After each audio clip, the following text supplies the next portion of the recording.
Never have enough time to play it all. You know everybody wants to walk in someone else's shoes. Everyone's forgot who they are.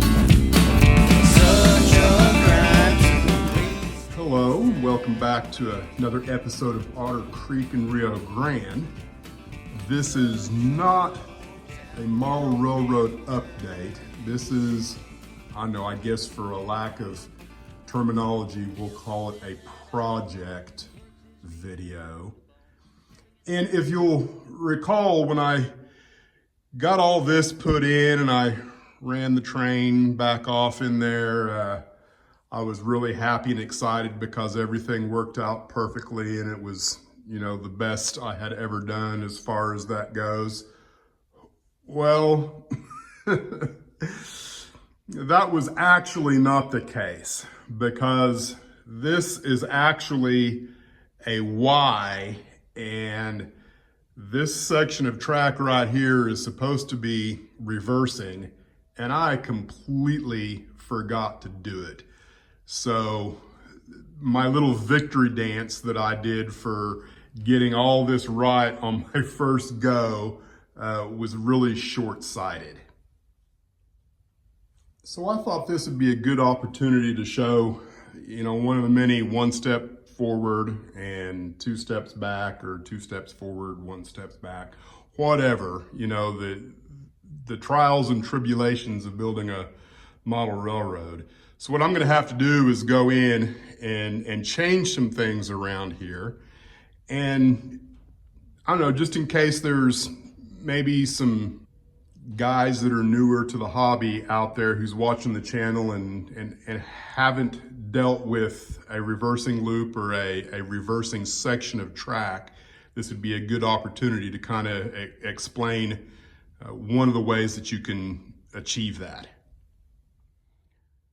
So the trackage for Maroon Creek comes through like this. This is the main line.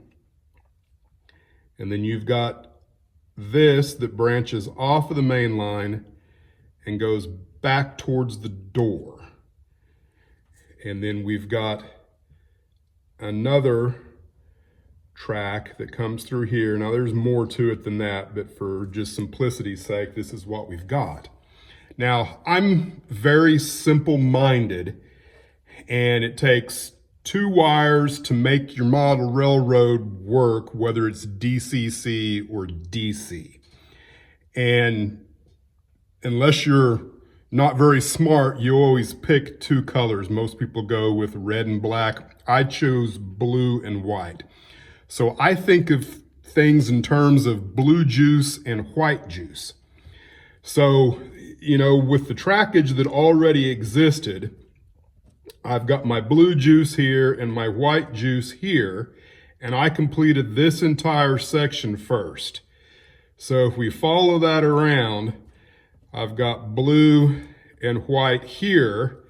Now if we follow this around, we've got blue and white here.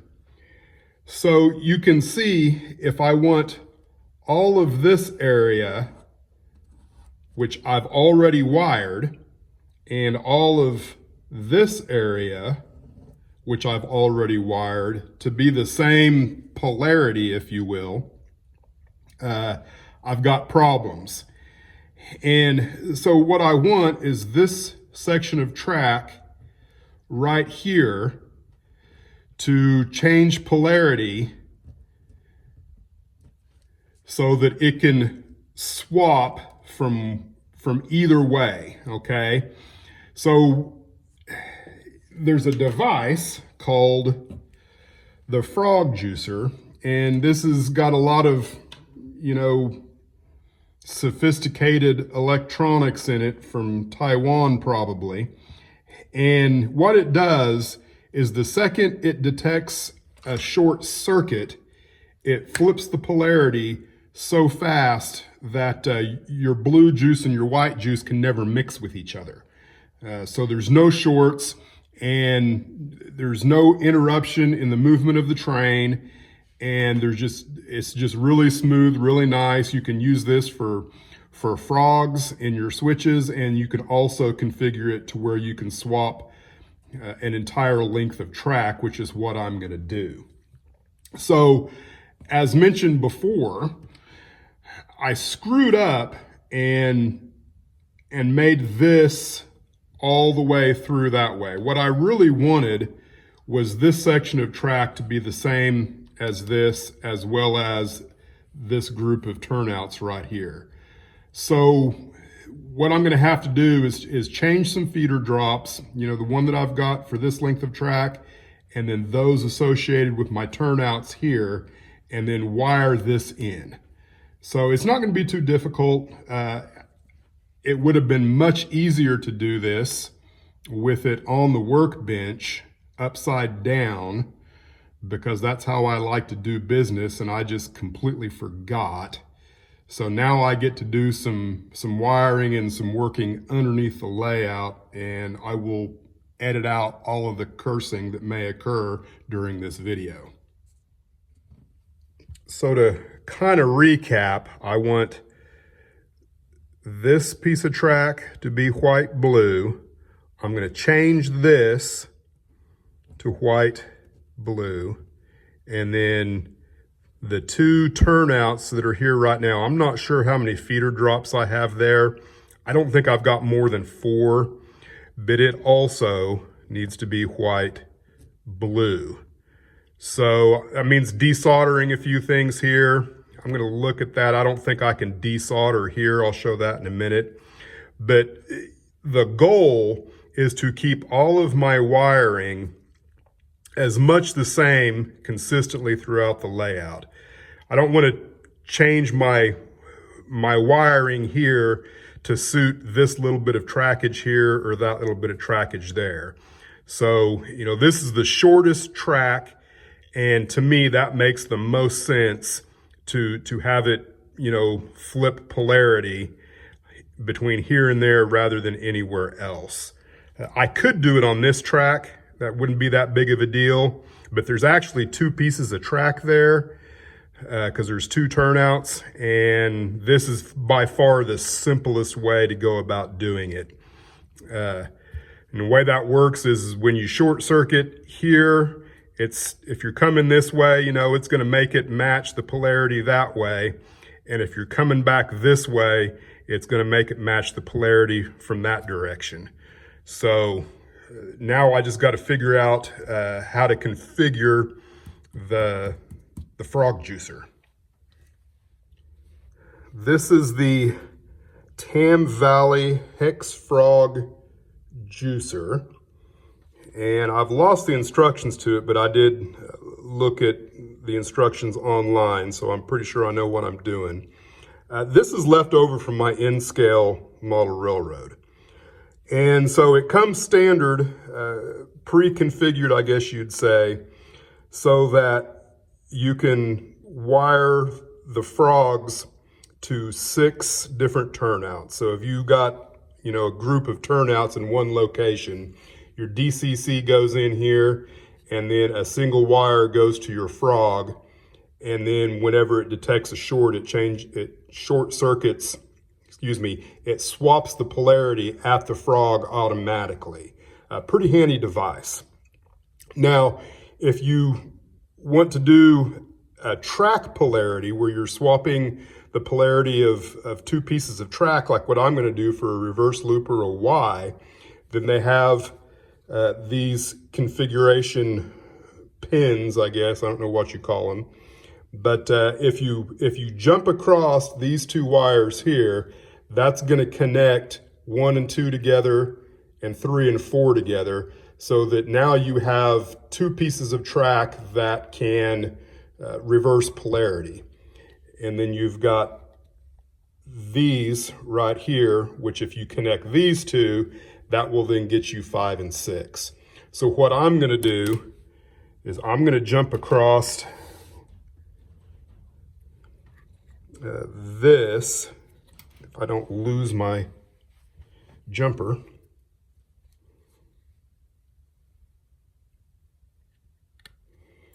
So now 5 and 6, and that will leave 1, 2, 3, and 4 if I ever decide that I want to use them for a frog juicer, which I won't, just to be quite blunt, because I've got that all going on with the tortoise. But at some point, I might want to take this out and use it somewhere else. I don't know. This is overkill for what I'm doing, but I didn't have to pay anything more for it because I already had it, so I'm going to use it. This is where I've got the feeder drops for the section of track that I'm wanting to work with. And one of the first things I'm going to need to do is insulate it. You have to be insulated on either end of the track. So let's take a look at the underneath side. Here are the feeder drops coming from that piece of track. And you can see this is the bus right here. So it's going to be real easy to disconnect these two without desoldering at the rail. And I think that this will fit real nicely right here alongside that 1x4. And all I need to do is extend the feeders from here, the bus line, if you will, from here to my DCC in, and then disconnect these, and they'll go into 5 and 6, and that part of it will be complete. Easy cheesy. There it is in all its glory. I tried to film what I was doing, but there was just no way to get a camera angle that you could see what I was doing anyway. My hands and my head were constantly in the way, so there it is. That was probably the second easiest thing I will do in this particular project. So on to the next thing. Now what is going to take place here, and really, 99% of it's already wired for module 3, where I've got blue to the aisle, white to the wall. And then coming this way, I've got the same where it is down here, but because it's going the opposite direction and I follow the way it is, I've actually got white to the outside, blue to the inside. So I've got feeder drops at that turnout, feeder drops at that turnout, and then I've got a set of feeder drops with this track. So I want all of those to be exactly the same as what continues on. So what I'm gonna have to do is desolder these two sets, and then down here, I got a little different thing going on. Normally, I solder to the web of the rail, but since I had this out and was easy to work on, I soldered directly to the bottom of the rail, and it's already glued. This is the very first piece of track that I've glued since I did anything with the time saver. And wouldn't you know it, it's the very first piece of track that I might actually want to do something with that the glue got in my way. So that underlines why I'm always reluctant to glue anything, because sure enough, when I do, I'm taking 3 steps backwards. So what I'm gonna do here, all I have to do is easy peasy, lemon squeezy, lemon sleazy, whatever it is go in here and swap the feeder drops at the terminal block. If I can get it to go in there.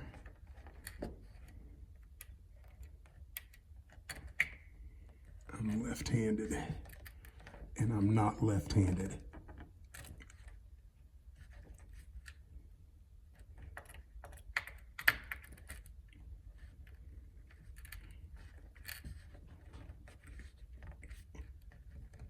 And just like that, I'm good to go right here. That's the easiest thing I'm going to do in this whole project.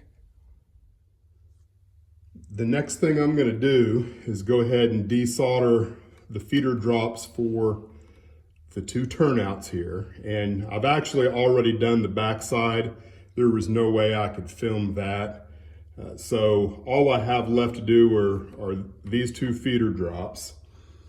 And I'm going to do that. It should be fairly easy. I get this kind of hook device here and come in behind the wire and just pull with a little bit of gentle pressure. I'm doing it left-handed. Once that solder heats up good, you should just be able to pull it right out. So one of the reasons why I like to use feeder drops on these fast tracks is because there's no plastic ties to worry about melting. So if I can get away with creating a drop on one of these things, then that's what I'm going to do. So now you can see I just need to swap these out, and I think I'll have plenty of room. It's just a matter of can I get them fed back up through after pulling them down.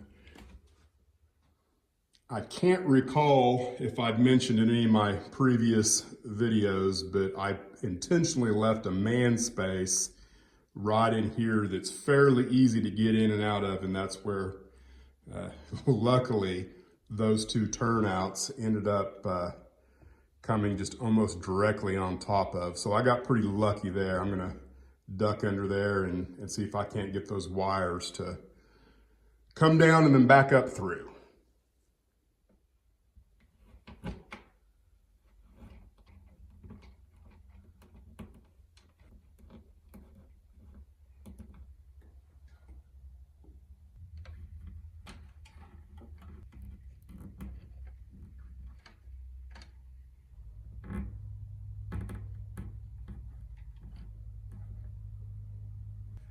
Okay, that was a lot easier than what I thought it was going to be. Now I just need to solder them back in place on the correct side. I tried to film soldering it back on, but I just didn't have any luck. You know, I've got to be 6 inches from my work with my magnifiers, so most anything that I do like that just can't be filmed because I got to be too close to it and there's really no view to get. So now the only thing left to do is to put insulated joiners there and insulated joiners down there. Okay, I'm insulated down on that end and I'm insulated here. So everything's wired up, it's ready to test. So I think the first thing I need to do is just turn the power on and see if I get any immediate short circuits. So we'll do that.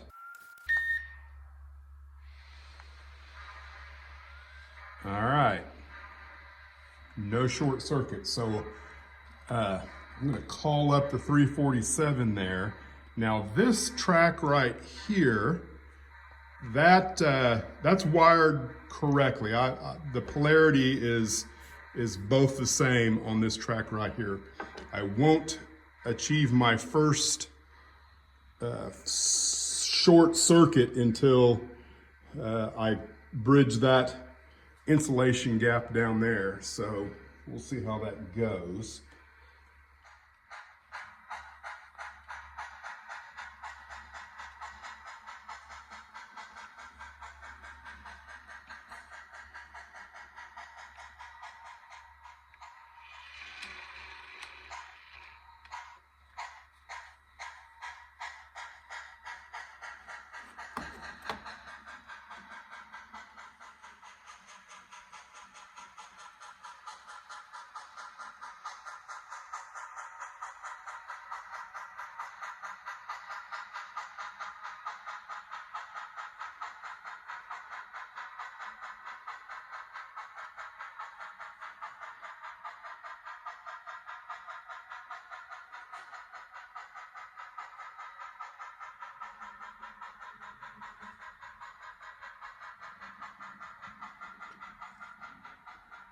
All right, no shorts.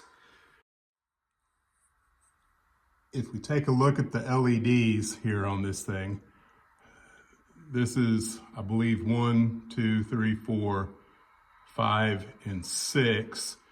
So this red light right here is coordinating with that track. And what that means is the polarity is flipped.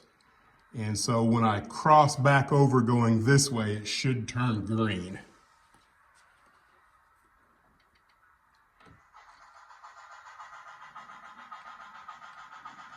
And it's just that fast. So there you go. Now, in full disclosure, it did not work the first time I tried it. Not because I wired it wrong per se, but when I flipped the wires on my 2 turnouts, I forgot to flip the wires on the tortoise adapter board. So my frog was wired 180 degrees out of what it needed to be on both of those frogs.